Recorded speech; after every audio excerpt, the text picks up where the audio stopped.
Welcome back to part 5. So, illegal drugs, yeah, they don't have a license, and they're covered under the Misuse of Drugs Act of 1971.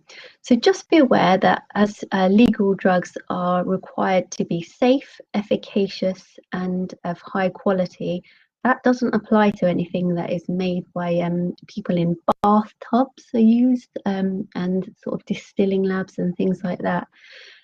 So they aren't high quality, they probably don't work, and they've got other things in them. So you need to be very, very careful. The other thing is they're generally not stable. So they get put in a little bag like this. And then as they're sort of warmed and cooled in people's pockets and things like that, they break down into all sorts of stuff. So if you're making drugs in a bathtub, don't advise it. But if you sort of change the degrees that you'd cook something at 60 degrees, if you cook it at 50 degrees or 55, it can alter the bonds that you make and alter what is actually in that medicine. So you might not start off with something that's pure. People mix it with things and then they're not stable. So it's a bit of a concoction of what they take in. So they might say to you, I've taken this much of something, but you can't take that for granted. So when people are new to the ambulance service, I often say to them, really, to be safe, if you're not sure, then you need to take them to the hospital, really, to be safe, especially if they've just ingested something. If it's sort of 12, 24 hours ago, ECG is clear, obs are normal, they've got someone sensible with them, maybe not. But just be really careful with these people because we really don't know what's in that substance. So, another topic here, adherence to medication regimes. So people don't take their medicines like they're told to, and it's a big problem. We know, so we call it now adherence rather than compliance, because compliance sort of is not very patient-centered. It's a bit like you go to the doctor and the doctor says, take this, without any consultation about what the patient wants. So there's a sort of definition of adherence. It's a bit tricky, but it's that deviation of the plan that you agreed with your doctor. And we know that if it's a long-term therapy, the adherence level is about 50%. But actually, there's no definition of a non-adherent patient. So it's not sort of different levels of wealth that define it. Different people for different reasons. And we know that sort of adherence levels sort of vary as well. So somebody might not take one, is that non-adherent, or if they took them all but just took one at the wrong time. So it's very sort of tricky to define that, but we know that people don't take their medicines as they should. So I had this little task, and it's about why patients don't take their medicines. And if you have a think through it, you'll come up with things that we can put into 2 lists. One is they purposefully don't take their medications. So there's a deliberate reason why they don't take them. And that is things like they can't tolerate the side effects of the medicine. They are in denial. So a lot of insulin-dependent diabetics don't take their medicines because they don't want to accept that they are diabetic. Or they're trying to lose weight, and so they don't take them. Sort of things like that. So, or they don't believe in what they've got. The other reason is the non-deliberate non-adherence. So I forgot it, or I left it at my mum's house, I've run out of my medications, I couldn't afford it, and things like that. Things that aren't the patient's fault.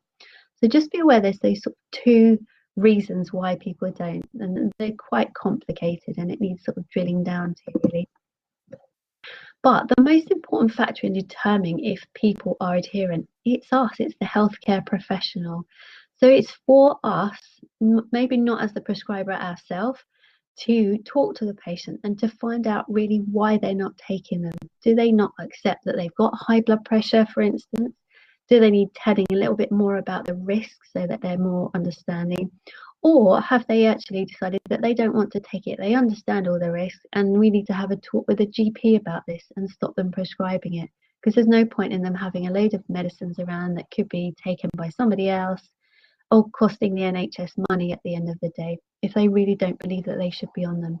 So we should be having frank and open conversations with people about why they don't want to take them or why they can't take them, and trying to put things in place So for antibiotics, when my kids are on them, I write a little list out, sort of Monday morning, lunch, tea, and I tick them off when they take them because I just can't remember if I've given them to them or not. So things like lists and setting reminders on phones and things like that, that can all help. So don't forget to do that part of it when you're with your patient, even if you're not a prescriber. And there's some references for that. So give us a shout if you want those, because I don't think you can click on hyperlinks here. So why have I told you all that? Because people are a complex matter. These drugs, they are tested and they're proved to work, but people just don't do what they're told to do, and they take all sorts of other things and sort of concoctions and their mother's medicines and things that they've heard and that. So it's about not just taking that list for granted, what they give you, and saying, I'm on this. Do they actually take them? What else are they on? You can get a whole heap of herbal medicines and things like that online. The MHRA can't cope with it all, so you could buy anything online at the moment. The websites pop up, they shut them down, and then they just call themselves something else and start again. So just be aware that you can get anything that you want to. I don't advise looking for it as an HCPC registered person. You might get caught. But trust me, it's all out there and you can get hold of it. So just watch what people are taking, including the herbals. Yep, we're going to change. Right, so let's get into some technical stuff and some big words. So pharmacokinetics is the branch of medicine that deals with the movement of the drugs in the body. So it's what the body does to the drugs. And it's from the Greek, so kainos is about movement. So it's about the movement of the drug. And they do these clever graphs here. So on this x-axis, you generally draw a time. And then on the y is the level of the drug in the plasma. So what they do is they give you a medicine either orally or they put it in one arm. And then from the other arm, they take little spots of blood out and they would test it and see how much drug you've got in there. And they generate these sort of curves, and very clever people look at them and they go, oh yes, that's a very acidic drug. I can't do that, but I can tell you that this one's an orally administered drug, and I'll tell you why in a moment. So in these curves, we're looking at different sort of phases of it. Generally, there's an absorption phase of this drug. So you take your medicine, if it's an oral tablet, you take it, it goes all the way through your GI tract. It takes a little while to show up in your bloodstream. So there's a bit of a lag phase here generally, and then you get this sort of slow rise in an orally administered medication. You tend to sort of get a little peak about there, and then you get this distribution phase. So things it tends to peak and then it looks like it just drops off. A lot of medicines do that. And that's where they're doing things like they like fats. So they go off and they find the fats. So very quickly you see that level drop off.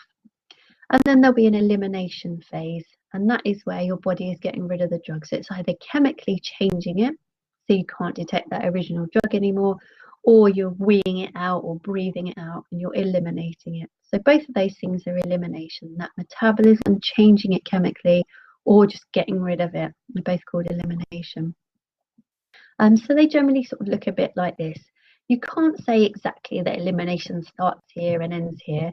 They're a bit sort of overlaid on each other, but you tend to sort of can pick out different kind of phases. The elimination curve, if you're doing sort of calculations on this bit, you need to be clear that distribution is over by then. So they go quite way down there to talk about elimination and work out half-lives, which we'll be doing in a moment. This bit under here is called the area under the curve, the AUC. And it really confused me at first, but actually it's quite simple. And all it does is it represents the exposure of the body to that medication. So how much your body cells are getting bathed in that medicine. And that means if you get a sort of an area and a number, it means you can compare one medicine with another. That's why they do it. So it's nothing more complicated than that, just showing the sort of exposure of your body to that medicine.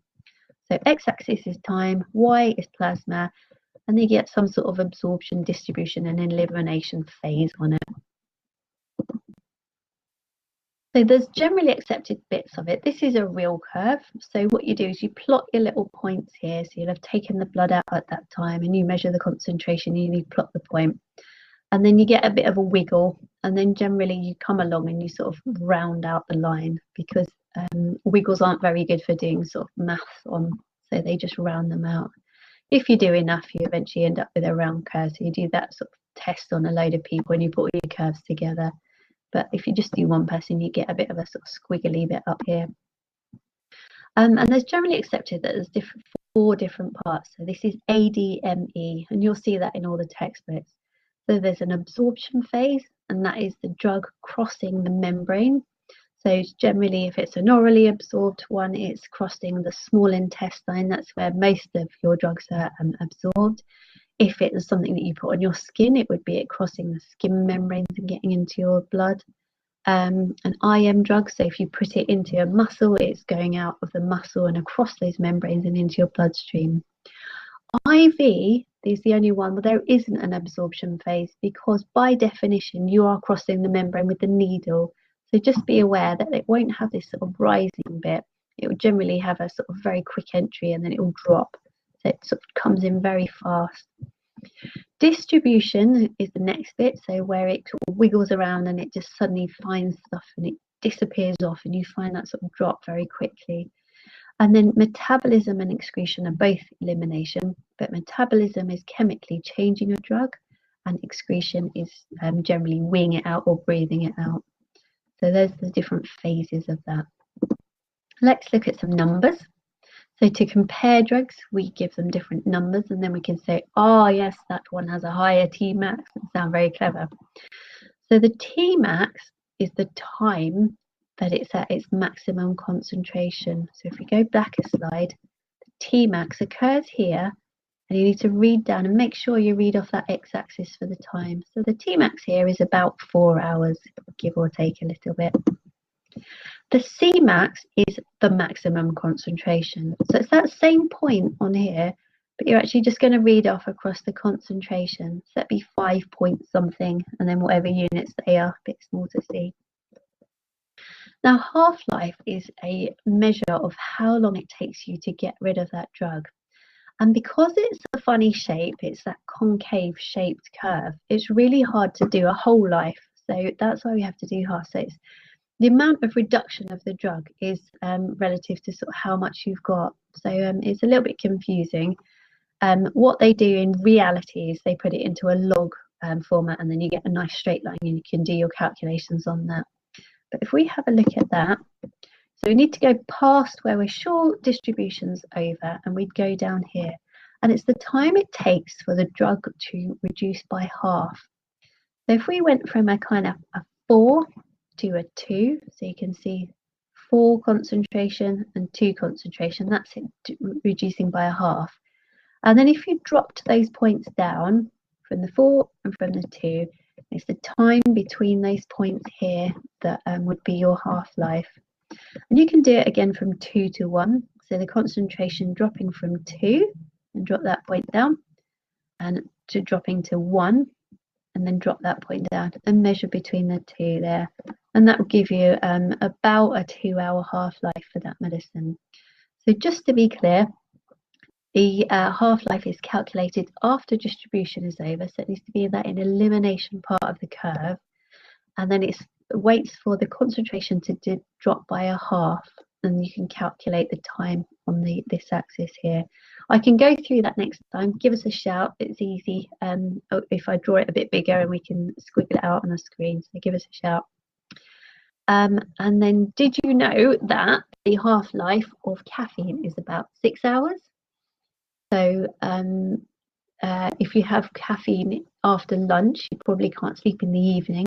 That's because after about 6-8 hours, you've still got about half of it left. So although it's not giving you that buzz still, it's still sort of enough kicking around to stop you sleeping. What drugs have we got? So have you seen adenosine given for the tachycardias? So they inject it. People look like they're dead for a couple of nanoseconds, and then they pick up again. So milliseconds really. So they get a sort of flatline asystole trace, and then they pick up again. So really short half-life of that medicine. And then we've got can't remember. Amiodarone, that's the one. That has got a half-life of a couple of months. And that is why when we are shocking patients, we're told to be very careful and make sure that they're definitely not able to be transferred into a normal sinus rhythm by using electricity. Because once we give them that drug, that hangs around for a couple of months and it's really quite a nasty drug. So we've gone away from sort of giving that so early, and we're told now to use a bit more electricity first to see if we can cardiovert them that way. So just a little bit about sort of different half-lives. And then bioavailability. Now this is defined as the fraction of the drug that reaches the systemic circulation. And there's different reasons why medicines don't get there.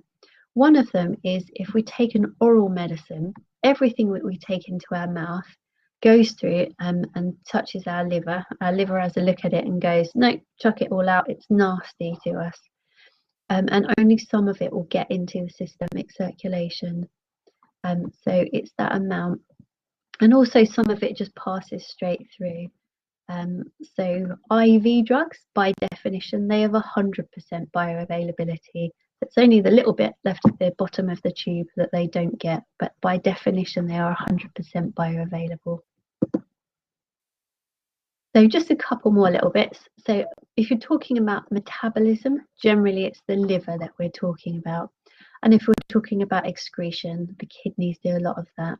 So things like antibiotics, you have to take those lots and lots of times a day, so 3 or 4 times a day. They're a real pain.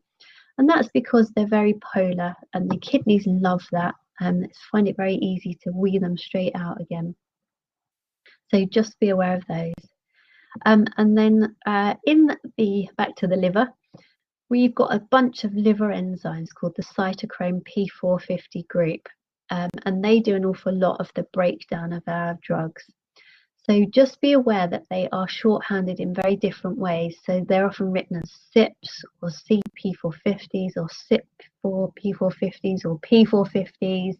So you'll see them in the literature in all sorts of shorthand, but it's all the same thing. They're the cytochrome P450 bunch of enzymes, and they sit in the liver. So we just talked about PK, hepatic first pass. So everything that goes through it into our mouth, our body has a quick look at it, and the liver takes a chunk of it out. And that stops us giving drugs in a certain way. So things like GTN, we have to either put it under our tongue, or we put a patch on us, or you can give it into the buccal membranes. But if we swallow it, it is broken down very much by the liver. So most of it is broken down and you get less than 1%. And then I think what I was going to say. So that's why GTN is given that way. But it does dictate a lot of why we give some drugs just can't be given orally. Oh, that was it. Oromorph. Yeah. So we can't take morphine. It's actually not very stable in our stomach acids and it's broken down. So what they have to do is formulate it into Oromorph, which we can then take orally. So at least a reformulation. And just on that sort of last slide, antibiotics, we take them just for a few days. There's not an awful lot of money in those for drugs companies, so they don't tend to reformulate them.